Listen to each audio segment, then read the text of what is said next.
9h-11h, la vie en bleu sur France Bleu Héros. Vous vous êtes peut-être dit, tiens, je vais faire un petit régime quand même après les fêtes. Eh ben, il vaut mieux éviter parce que les régimes, il paraît que ça fait grossir. Laurine Fresquet, qui est diététicienne nutritionniste à Béziers, membre de la Ligue contre l'obésité, va nous expliquer ce matin pourquoi et comment s'y prendre pour perdre du poids raisonnablement et durablement. Si vous ne connaissez que trop bien les régimes yo-yo, si vous avez repris autant de poids que vous en avez perdu, voire davantage, venez nous raconter au 04 67 58 6000. Si au contraire une alimentation équilibrée, sans restriction drastique, sans trop de prise de tête, vous a permis de vous sentir mieux, rejoignez-nous également. Laurine Fresquet, bonjour et merci d'être avec nous. Bonjour. Pas trop de difficultés pour arriver jusqu'à nous? Un petit peu par la pluie, mais ça va quand même. Voilà, de Carcassonne, Béziers, par l'autoroute. Exactement, mais ça va se circuler quand même. Bon, on fera des points circulation avec vous régulièrement au fil de cette matinée, bien évidemment. On a, je pense que vous n'allez pas me contredire, Laurine Fresquet, un peu la fâcheuse habitude de se laisser aller pendant les fêtes, et puis de se dire au mois de janvier, là on va resserrer un petit peu la vis, on va se mettre au régime, ça fait aussi partie des, entre guillemets, bonnes résolutions. Est-ce que c'est une saine attitude, ou est-ce qu'il faut se dire, attention, pas faire n'importe quoi? Alors tout à fait, après les fêtes, après les excès, on a tendance à vouloir un petit peu se remettre dans le droit chemin, si je peux dire. Et puis, on va essayer, en fait, beaucoup vont faire des régimes, donc se repartir sur des régimes qui vont être plus restrictifs, alors que c'est peut-être pas la meilleure conduite à faire. Ce sera plutôt déjà de peut-être détoxifier son organisme, étant donné qu'on va avoir une alimentation un petit peu plus riche pendant les fêtes, un petit peu plus alcoolisée également. Oui. Donc, on va plutôt s'orienter vers une alimentation plus équilibrée, peut-être être à l'écoute un peu plus de son corps, chose qu'on ne fait pas forcément au quotidien, et on ne va pas aller vers le régime drastique comme on a l'habitude de faire. C'est ce côté drastique qui fait que on perd effectivement, mais derrière, dès qu'on va reprendre une alimentation entre guillemets normale, on va reprendre autant. Alors exactement. En fait, ce qu'il faut comprendre, c'est qu'on a une physiologie déjà qui nous est propre. La perte de poids, il faut qu'elle soit de toute façon progressive.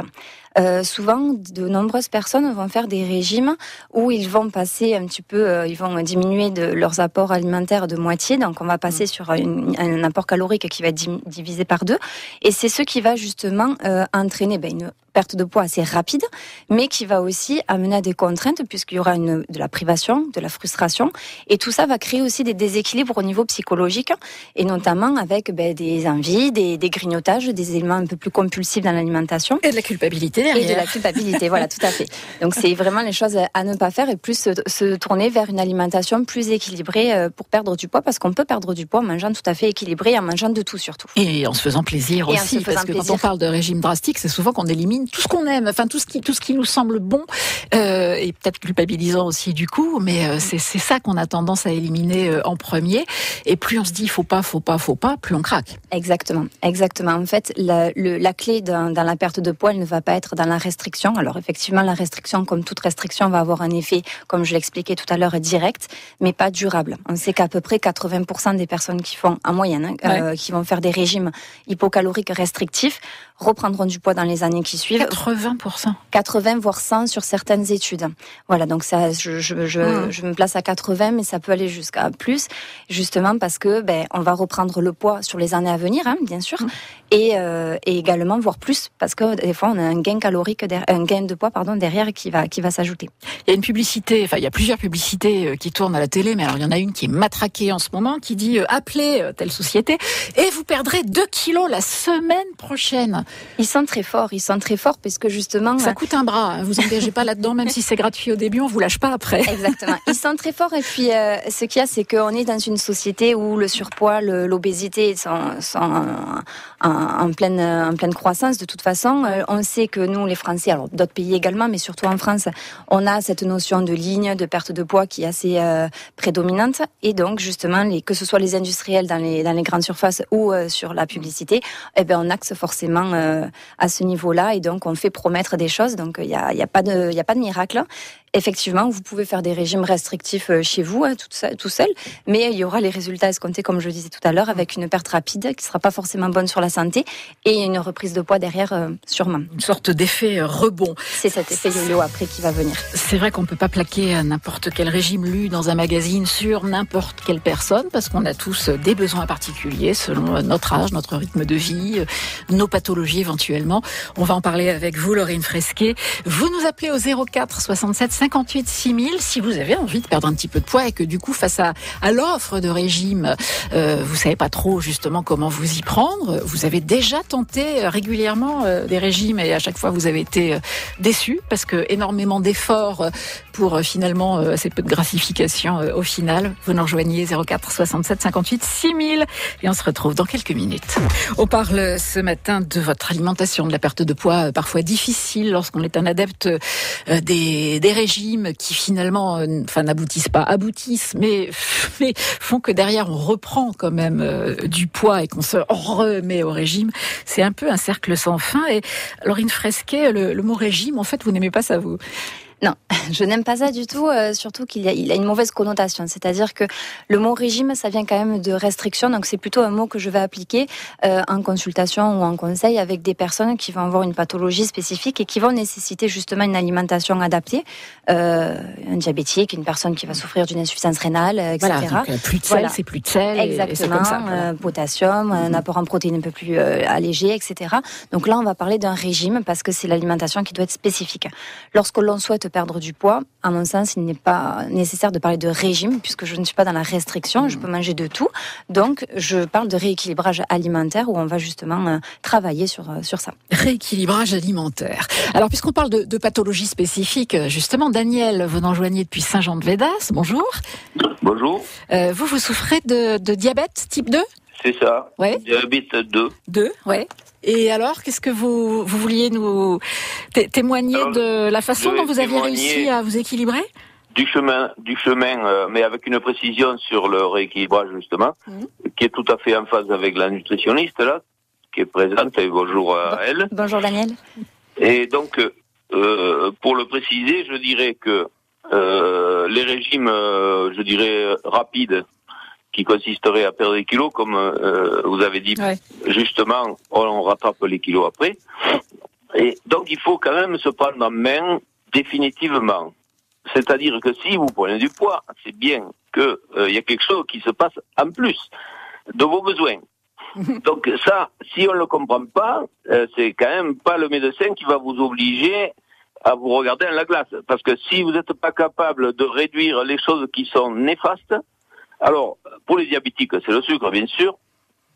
Le sucre, j'ai remarqué que c'est un acteur d'appétit.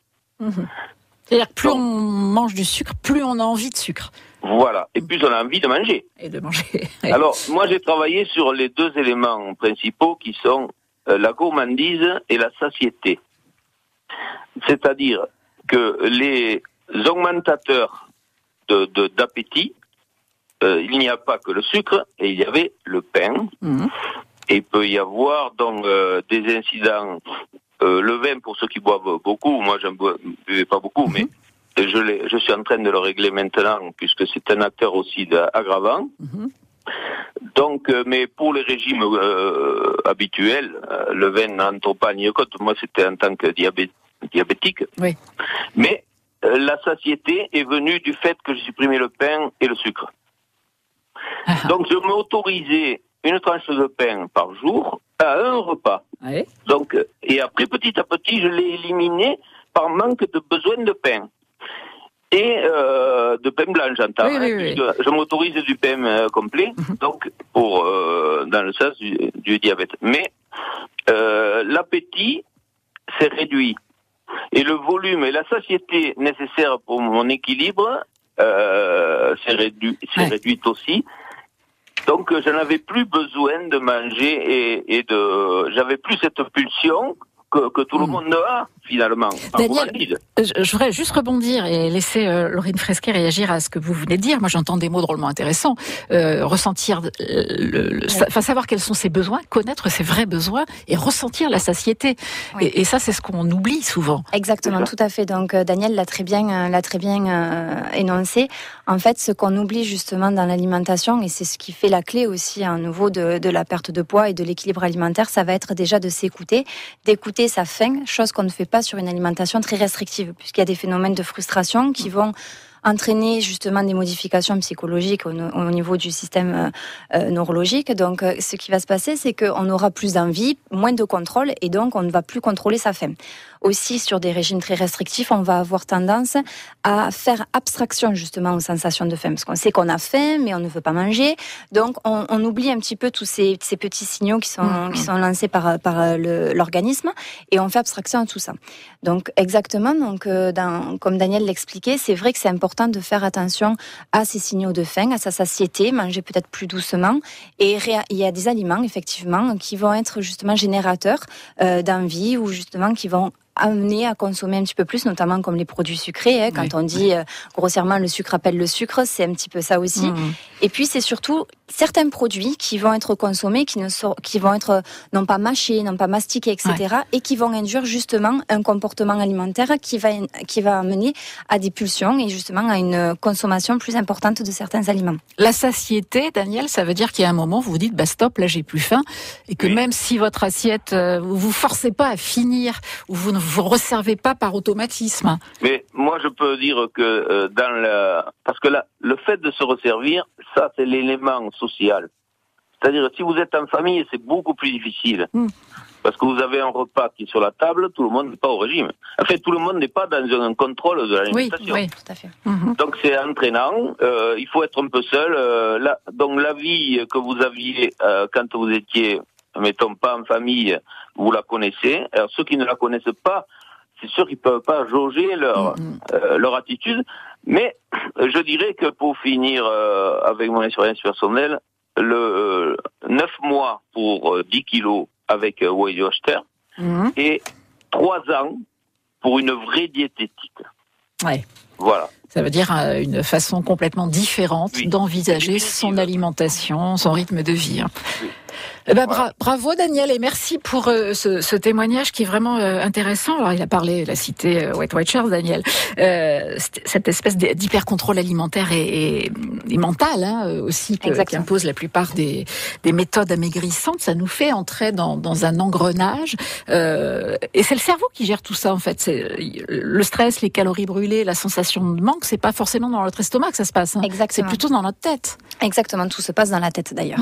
On le voit quand on se met sur un régime hypocalorique très restrictif, les premières semaines, quasiment 98% des personnes tiennent très facilement un régime restrictif. Pourquoi ? Parce qu'elles sont dans cette démarche de allez, j'y vais, je fais tout ça à fond, et puis ça fonctionne. De fierté, de garder le contrôle. De tenir, de garder le contrôle. Voilà, c'est ça, c'est exactement ça. Je garde le contrôle, j'ai le contrôle sur moi-même, etc. Sauf que c'est pas vrai.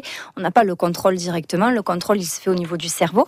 Et ce qu'il faut savoir, c'est qu'on a un poids de forme qui est pas indiqué par nous, qui va être indiqué par notre cerveau. Et au fur et à mesure des régimes qu'on va faire, où on va perdre 10 kilos, puis on va en reprendre 6, puis on va en reperdre 2, et puis on va, etc.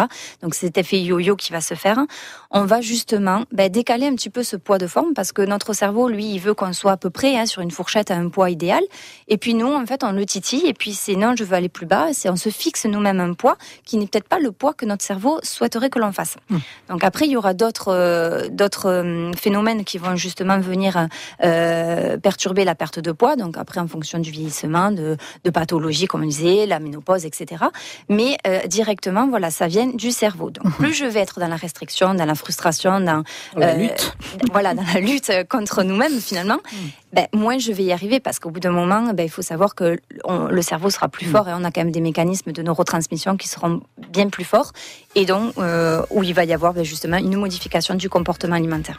46% des Français en surpoids, 650 millions de personnes dans le monde qui souffrent d'obésité. Alors quand on parle de surpoids, on parle d'un petit surpoids, mais aussi de gens qui parfois souffrent d'obésité qui peut être morbide et entraîner effectivement tout un tas de maladies. Alors on comprend que les régimes aient le vent en poupe, que ça génère énormément d'argent. Pour ne pas y perdre et votre porte-monnaie, mais surtout votre santé, comment faire? On en parle ce matin avec Laurine Fresquet. 04 67 58 6000 si vous voulez intervenir et témoigner. France Bleu Héros, la vie en bleu. Et en compagnie de Laurine Fresquet, qui est diététicienne nutritionniste à Béziers, on parle ce matin des régimes, de la meilleure façon de perdre du poids durablement sans faire des régimes hyper drastiques. On le disait, Laurine Fresquet, on peut sentir son poids de forme. Notre cerveau, lui, il sait où est-ce qu'on est bien, et c'est pas la peine de lutter indéfiniment si on fait naturellement un 42 pour rentrer dans un 38. Exactement. Donc après, ce qu'il faut quand même savoir, c'est qu'avec l'effet yo-yo des régimes, au fur et à mesure, on va un petit peu décaler ce poids. C'est-à-dire, si on avait un poids de forme, comme on disait, à 60 kilos, peut-être qu'il sera 62, 63 au fur et à mesure que je vais faire le yo-yo. Et c'est pour ça qu'on arrive avec des patients après qui vont nous dire, mais je comprends pas, avant je faisais ce poids et puis maintenant je n'y arrive plus. Oui, mais avant il y a 20 ans. Avant il y a 20 ans, et puis avant, entre 20 ans et aujourd'hui, il y a eu de nombreux régimes avec effet yo-yo. Donc c'est ce qui induit justement ce comportement-là, avec ce décalage au niveau du poids. Il faut quand même, on le disait, garder de la bienveillance envers soi-même, envers son corps, plutôt que d'être dans la lutte permanente. Exactement. Donc, ce qu'il faut savoir déjà, c'est que les régimes vont pas corriger le comportement alimentaire. Quand on fait un régime drastique, c'est dans l'intention de perdre du poids, mais on va pas corriger les éventuelles erreurs qu'on va faire au quotidien. Un régime ne va pas nous apprendre non plus à s'alimenter correctement. Ça va pas nous apprendre non plus à quels sont nos besoins, quelles sont les quantités dont j'ai besoin. Donc, les quantités, c'est pas noté sur, c'est chacun a nos propres quantités. C'est ce que je disais tout à l'heure, c'est faire attention à la satiété. S'écouter, c'est quand même le point le plus important, c'est je n'ai plus faim, j'arrête de manger. Du moment où on va avoir des règles hygiéno-diététiques, comme on le dit dans la profession, ça fonctionnera. Donc je m'écoute, je mange lentement, je prends mon temps, je fais des repas qui vont être colorés, je travaille sur l'équilibre alimentaire. Et puis éventuellement, si je peux, je fais une activité physique déjà au quotidien. Donc déjà, ça, je peux essayer de le mettre en place. Pas forcément une activité sportive, parce qu'il y a des personnes qui n'aiment pas le sport, mais au moins faire une activité physique du quotidien, marcher, descendre des escaliers, tout ce qu'on entend régulièrement, mais qu'on ne fait pas forcément. Il vaut mieux donc être un peu enrobé, mais faire de l'exercice tous les jours, que d'être à son poids cible au prix de terribles efforts, et en plus sédentaire, en gros. Ouais. Exactement. Ça, c'est très très clair. Il y a un bouquin, je ne sais pas si vous le connaissez, d'une neurobiologiste américaine qui s'appelle Sandra Amott, qui s'appelle justement Pourquoi les régimes font grossir. Elle explique que le cerveau donc a cette fourchette de poids privilégiée qu'il s'efforce de défendre. Et puis il y a surtout, alors, en dernière de couverture, cette phrase qu'il faut retenir: si les régimes étaient efficaces, nous serions tous minces. Exact. Or, la vraie vie, c'est pas ça. C'est bien de se faire accompagner par un professionnel aussi pour apprendre à cerner ses besoins. Alors, c'est très important d'aller voir justement un professionnel de santé qui vous expliquera éventuellement sur l'équilibre alimentaire, comment je peux répartir mon alimentation en fonction de mes besoins, en fonction de mon âge, en fonction de mon activité surtout, parce que ce qu'il faut savoir, c'est que manger, se dire je fais que 3 repas par jour, ça ne marche pas pour quelqu'un qui va avoir une activité professionnelle sédentaire, et quelqu'un qui va avoir une activité professionnelle un peu plus intense. Voilà, donc il faut aller voir un professionnel de santé qui vous aiguillera sur de l'équilibrage alimentaire, la connaissance des aliments, et qui travaillera surtout sur votre comportement alimentaire, parce que c'est ça qui est important, corriger justement les erreurs dues au comportement alimentaire. Vous travaillez aussi avec la Ligue contre l'obésité. Exactement, voilà, donc la Ligue contre l'obésité, donc vous pouvez retrouver justement tous les programmes et toutes les interventions que l'on fait avec la Ligue sur le site de www.ligue contre l'obésité. On vous mettra le lien sur la page Facebook de France Bleu Héros. Voilà. Laurine Fresquet, merci beaucoup. Merci à vous d'avoir été avec nous. On va vous laisser reprendre la route prudemment. Prudemment, tout à fait. Vers Béziers. Merci d'avoir été avec nous. Demain, on va parler du livre de Marie Urdiales qui sera avec nous. Elle est montpelliéraine. Son bouquin, il s'appelle Quinca. Et alors, vous aussi, vous avez 50 ans, vous allez les avoir. Comment vous vivez ça? Est-ce que c'est un cap qui vous semble un peu difficile à passer? Est-ce que c'est passé comme une lettre à la poste? Est-ce que c'est un âge comme un autre? Est-ce que dans la vie d'une femme en particulier, c'est quelque chose vraiment d'étonnant? Venez nous raconter. On échangera demain avec Marie Urdiales à partir de 9h.